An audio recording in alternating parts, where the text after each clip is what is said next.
manipulasi itu hukum. Jangan manipulasi hukum. Jadi berdasar agreement Canberra tahun 47, soal Papua Barat adalah soal internasional.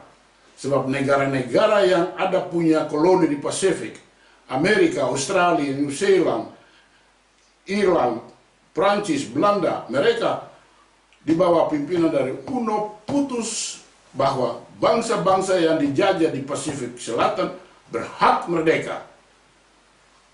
They have the right to determine their own future. Itu sudah dalam agreement, jadi agreement 47 sudah taken. Itu sebabnya Papua Barat masuk South Pacific Commission, SPC. Tahun 50 konferensi pertama di Fiji, Numea, Bapak turut hadir, Bapak Ketua Delegasi. Saya masih simpan dokumen semua lengkap. Saya sudah tunjukkan untuk Valema Vega di Washington DC. Saya bilang, Bapak ini, yang waktu Prince Tonga punya badan besar, jadi orang mau kasih dia kursi besar, Bapak bilang, itu kursi saya punya. Dia badan besar, tapi dia pulau kecil. Saya pulau besar, jadi saya harus duduk di kursi besar. Itu saya punya Bapak. Jadi waktu tahun 49 Bapak ada di Denah dengan Aris dan Arfan. Waktu itu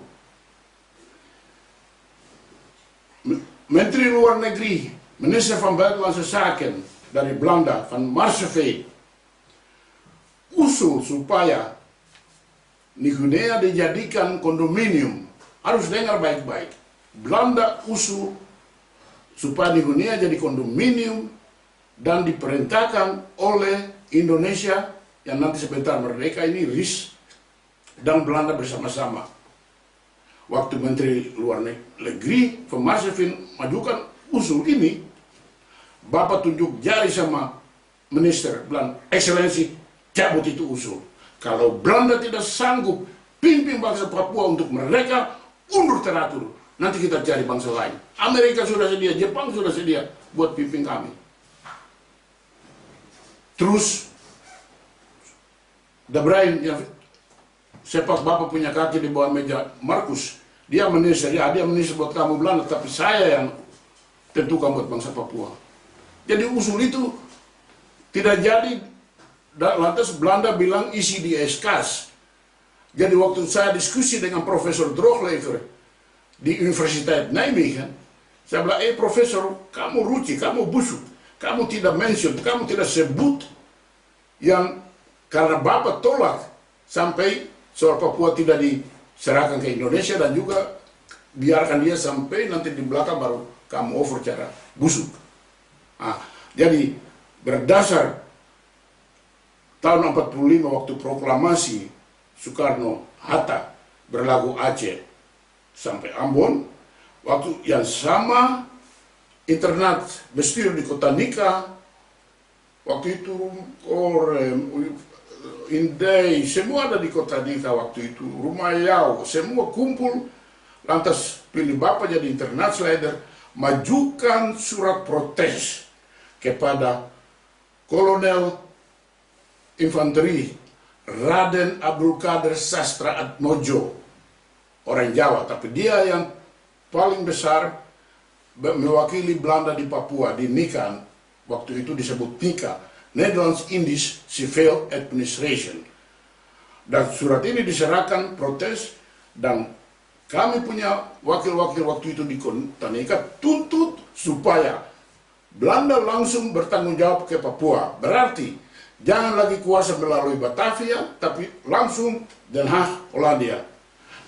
Karena tuntutan ini, tahun 49, 27 Desember 49, Indonesia diberi merdeka, RIS, Republik Indonesia Serikat, dan Papua di luar. Dan 29, Gubernur Residen Van Eekhout, Jan P. Van Eekhout, proklamasi di Hollandia bahwa atas nama Sri Baginda Ratu Juliana, hari ini saya proklamasi Papua Barat adalah wilayah en deel van het Koninkrijk der Nederlanden, bagian dari kerajaan Belanda. Jadi bukan koloni tapi bahagian. Koloni dulu di Jawa, tapi kita mulai dari 49 itu kita een deel van het Koninkrijk der Nederlanden.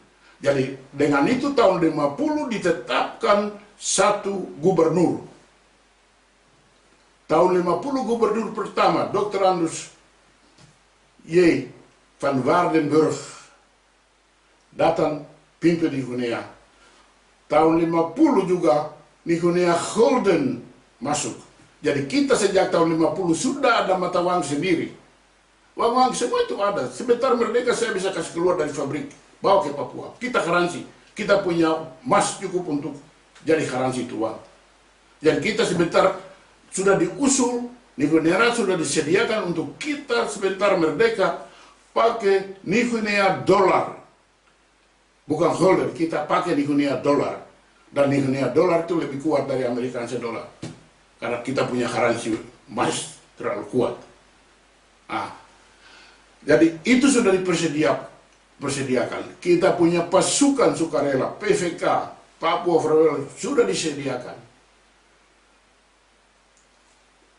Waktu tahun 45, Lieutenant Smith latih kita punya anak-anak jadi batalion Papua buat kumpul inlichtingen, kumpul informasi untuk sekutu Amerika.